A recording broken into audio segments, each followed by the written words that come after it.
You're watching Notepad with me, Ibrahim Sani. On the line right now, we have Eric Cheng, the founder of Carsome. Carsome, of course, is Southeast Asia's largest integrated car e-commerce platform with some 18,000 cars transacted per month. I was one of the customers of Carsome. I actually sold my car on it and many years ago. And it has grown from strength to strength, becoming one of the rare Malaysian unicorns right now. So Eric joins us. Eric, how are you? Hey, Ibrahim. Hi, I'm good. How are you? The last time that you were on the show, Carsome was already growing from strength to strength. Now it's grown from strength to strength to strength even further, with a lot in store, including going certified, including having expansion plans all the way in Indonesia to other places in Southeast Asia. Let's walk through some of the key highlights of Carsome in the past 7 years. Yeah. Firstly, thanks for inviting me. You've been a big follower. I think this is probably the third time I, see you on air.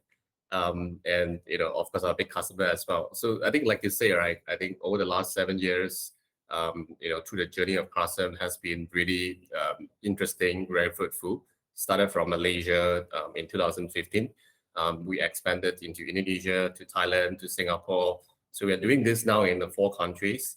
And from the very first center that we set up, inspection centers, starting to help people to sell their cars.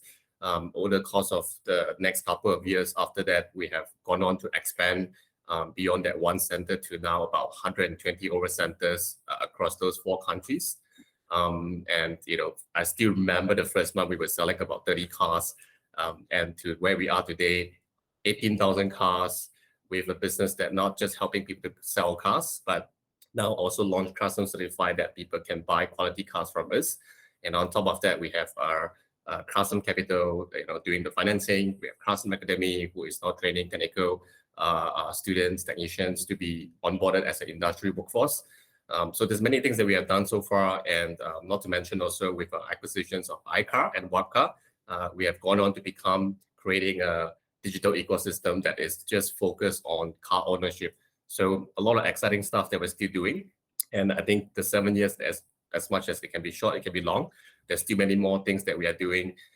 So I think it's pretty exciting journey for us so far.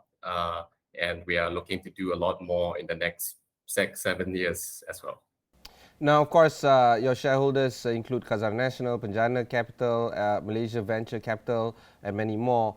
Do you feel that there are certain requirements or certain requests from your shareholders to do business a little bit more aggressive or slow down? What is the relationship do you have with your shareholders right now? Yeah. So yeah, we have a lot of supportive investors, right, on the board of with us with this journey in Carsome.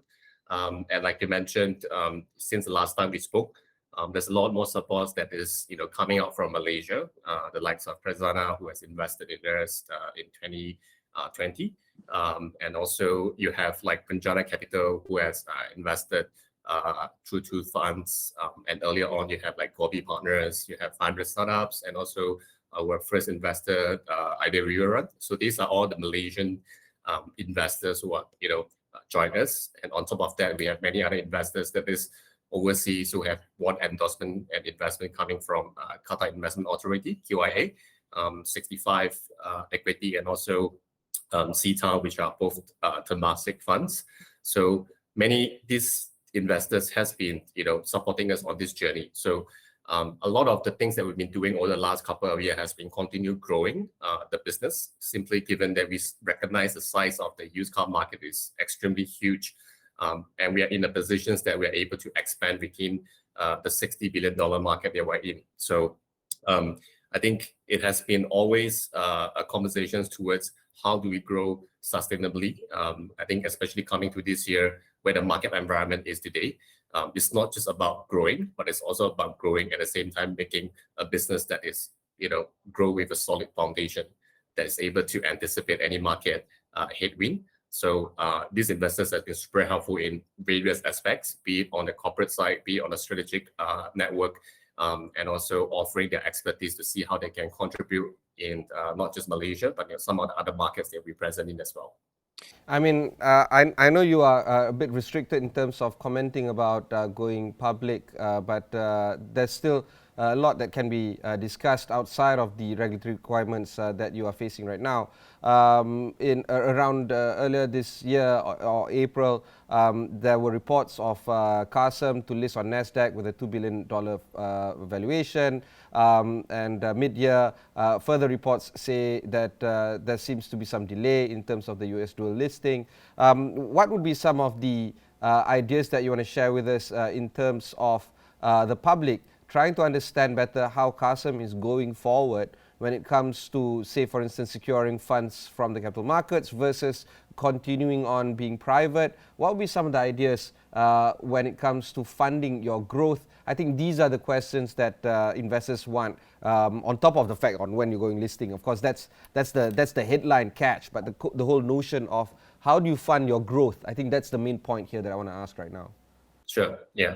So I think if you look at whether you are raising funds from private funds or you're raising through public with the public markets like Nasdaq, Bursa, any local exchanges regionally, I think the main thing is just looking at how, like you mentioned, utilizing the funds to further grow the business. I think as a business right now, we have fundamentally enough for us to continue growing. So with that, this is where we are focused on today.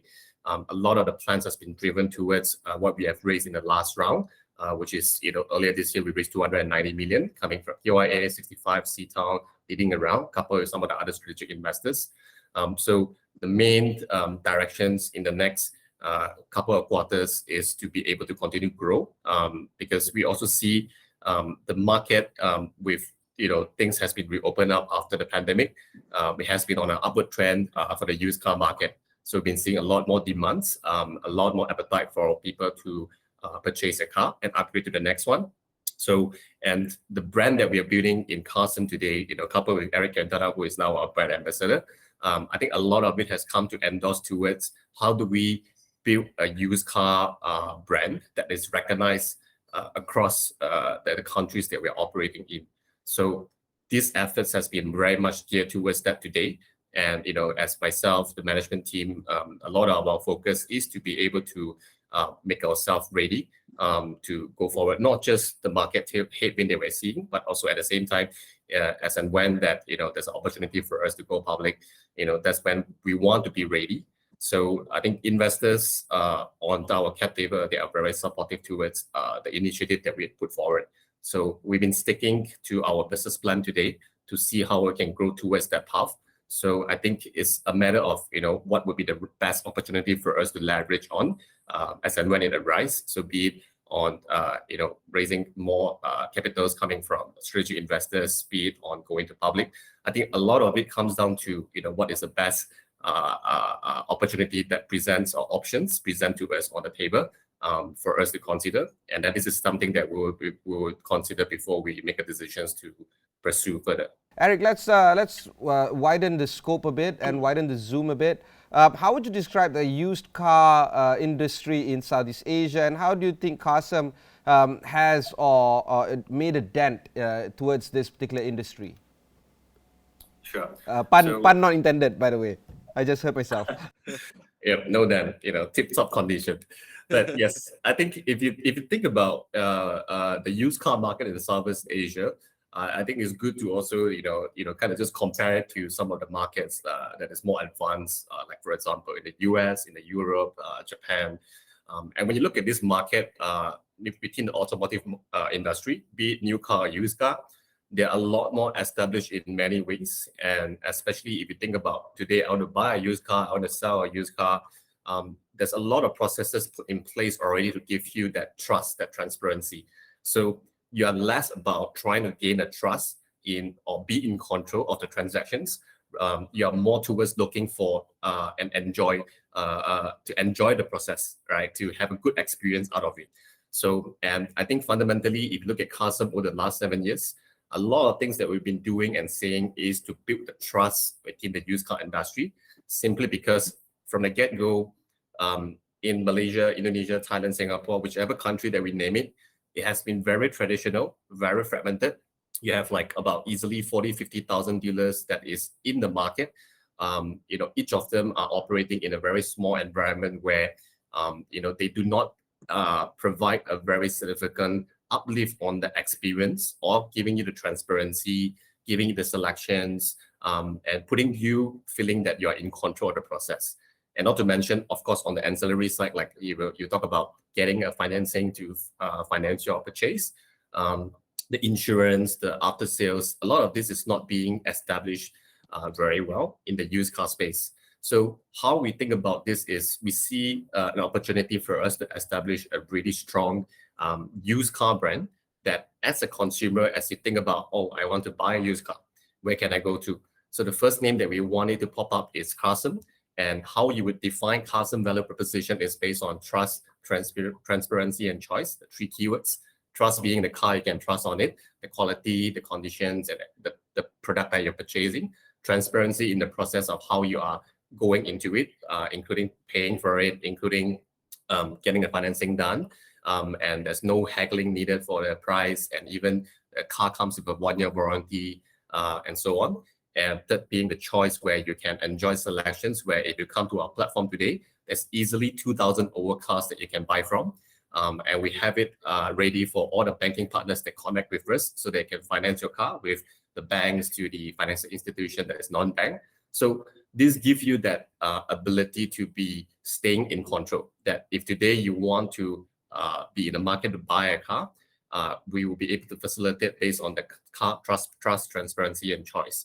And I think when you look at the used car market being such a huge one where there's $60 billion within the countries that we are present in today, we are still at making a very small, like they say, dent in the 60 billion market.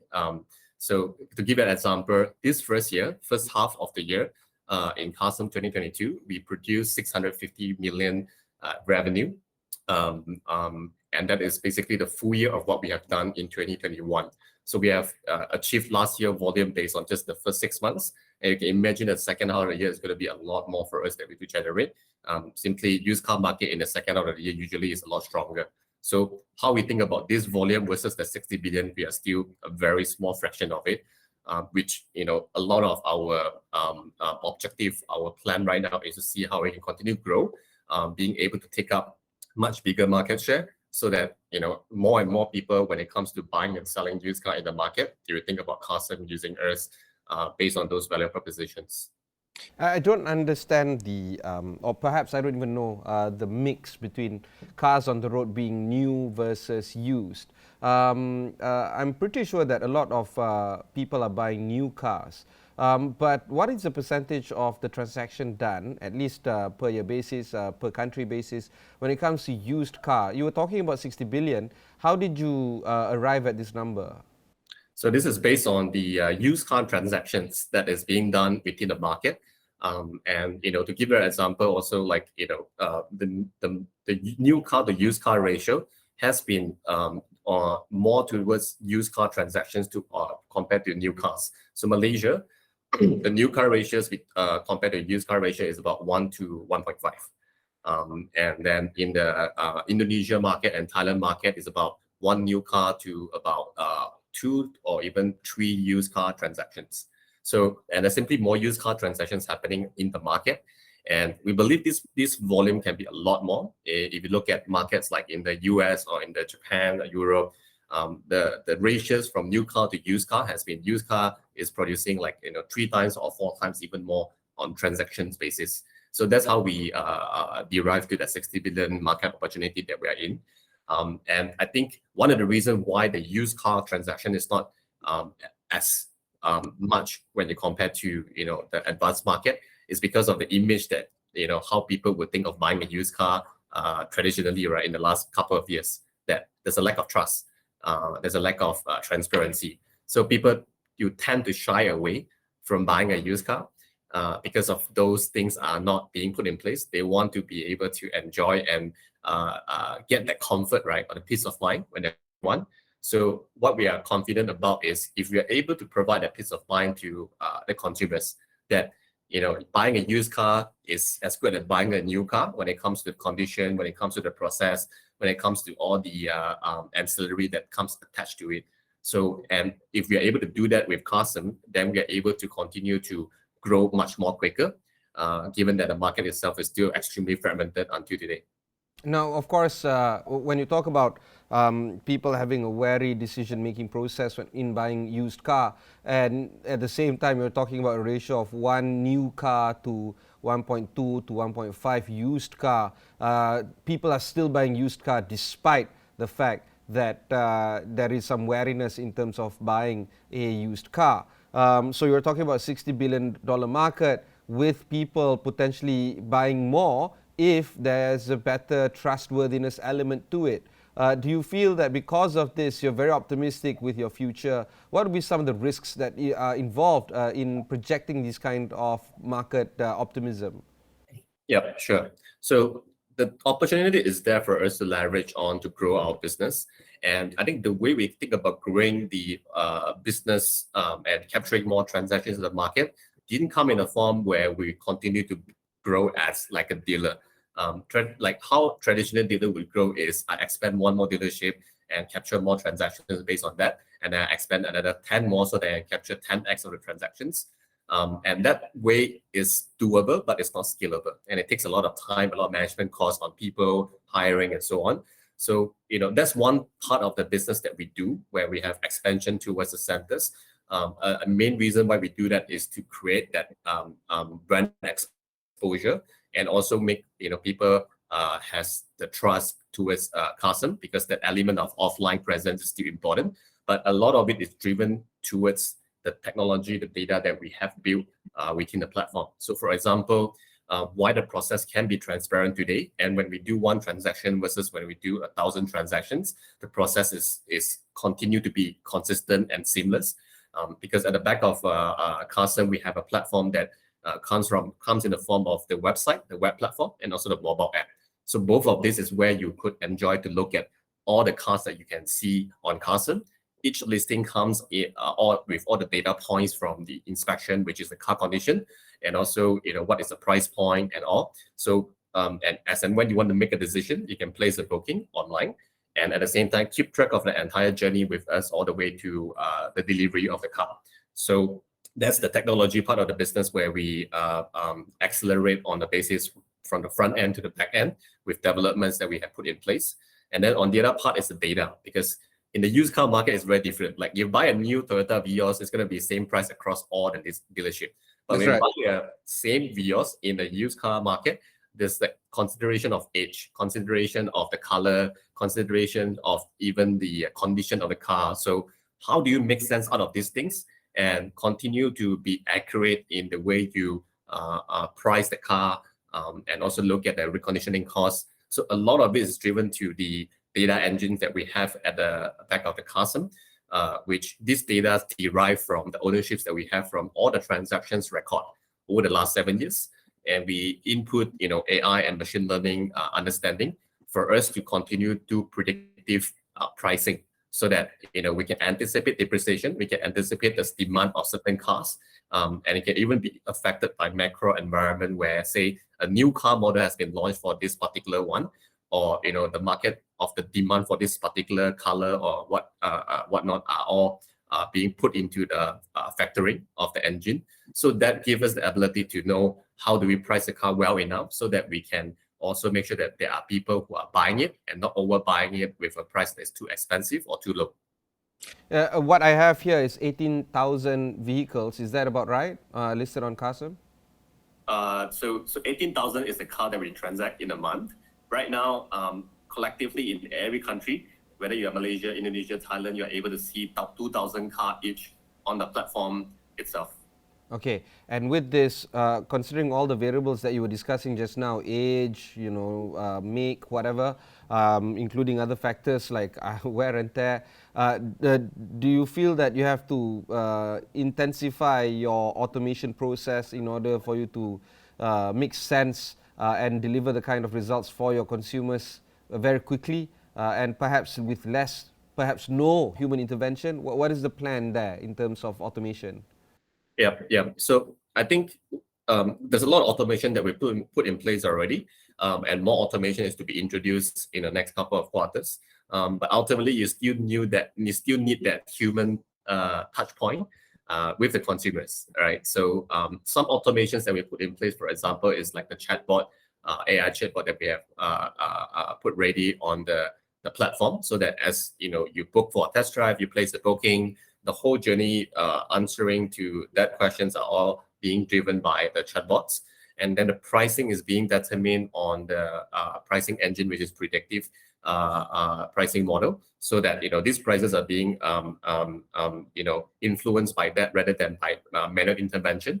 But every step of the way, we still have that human element, so that it's able to create that confidence, right? Because ultimately in Southeast Asia, people still have like different considering factor. Like some will want to see the car, we feel the car. Some will still want to face with a consultant to understand more and get a better feel of the service. So we basically mix and match all of these things and automate areas where it is a lot more redundant, or automate areas that we can actually make it less or more efficient, so that it's less manual or less administrative work for our people. So that's the focus on how we consider automations within the business of Carsome. How do you represent the brand in the various markets that you're in? You were mentioning 4 markets. I'm sure that that's not enough. There are more markets that you want to penetrate.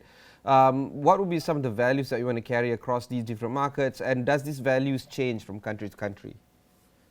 Yeah, so I think coming back to Carsome, a lot of the values that we hold comes in the form that we have one value that is more important than the rest. Is customer first is something that we are looking for in every value propositions, every service or solutions that we put in place. We think about how the pain points of customers being something we want to find solutions to solve, and being able to do that means that we are able to create a product or a service that would make our customer better off. And then we think about how do we build a business behind it, right? To further grow the company, the business as a whole. So that value has translated into how we built Carsome Certified, the trust, transparency, and choice, because we think that this is where customer would find that we can help tackle their pain points, and they can focus on enjoying the process of buying a used car. And I think that is something that we translate across all different markets, be it here, be it in Indonesia, be it in Thailand. There's always the pain points presence in those spaces. And now that going beyond that is, with us going into the ancillary services like financing, insurance, after sales, warranty, there are individual respective pain points that happens in those spaces, which connects back to buying and selling a used car or even owning a car. So, those is how we think about translating the core values into the business value propositions. Now, of course, the last 2 times that you were here, you were talking about talent development being a key focus of the company, and this time round, I'm pretty sure it has been enunciated even further. The various divisions of the company, including Carsome Capital, for instance, and all the other stuff that you were mentioning earlier, warranty and after sales. Where does the talent development lie in the importance of Carsome's list of activities? And of course, how do you get more or better talent from the market? Because the way I'm looking at right now, the only thing that is stopping your growth is actually people. Do you feel that that is the case, or am I getting it wrong? I think, yeah, people, is what shaped the company in many instances, right? So, and I think we are very thankful that we have a lot of good leaders within the business that is driving change together. So I think what we have been done right in many ways is how we have trained and upskill our people, especially in the areas of not just the Carsome as a whole, where if you think about where our regional HQ is today, is in Malaysia. We have about I think 2,000 over people just alone in Malaysia, where 600 of them are the central HQ based in KL. So here has been fundamentally a very strong talent pool for us to being able to use the Carsome as a business to further upskill them in many ways, because we provide them challenges, opportunities, hard problems to solve that they are able to continue to learn on a daily basis. And then I think on the other side also, we think about how do we professionalize the industry. And to be able to do that is to be able to create a talent development program that is dedicated for some technical expertise like inspecting a car, repairing a car, and so on, right? So I think these things has been helpful as and when we expand the capability of the Carsome business. Like for example, earlier this year we have launched a Carsome Certified Lab, which is a huge reconditioning facility in Klang that we can recondition 2,000 cars on a monthly basis. Last 7 days, we have launched that in respectively Bangkok and Jakarta as well. And now that collectively 3 certified lab combined, every month we can recondition 6,000 cars. So what that means to us is to recondition 6,000 cars is not just all about automation, not just all about technology and data. You also need the industry workforce to know how to do those kind of repairing work. And Carsome Academy that was started in 2021 was for us to be able to continue cultivate talent, so that we don't have a gap in having talents that's able to build a business in aspects where we still need like a lot of people for us to get some of these things done. So I think in that area we have been able to accelerate that program with Carsome Academy together with the collaborations in the respective local governments for us to be able to champion the industry together. Fantastic, Eric. I really wish you all the best. That was Eric Cheng, co-founder and group CEO of Carsome. If you missed any part of this interview, just head on to astro.com, look for Notepad. You can find ourselves there. You can also search for Carsome on Astro AWANI, wherever you get our platforms at right now. Until then, thanks very much for watching and goodbye.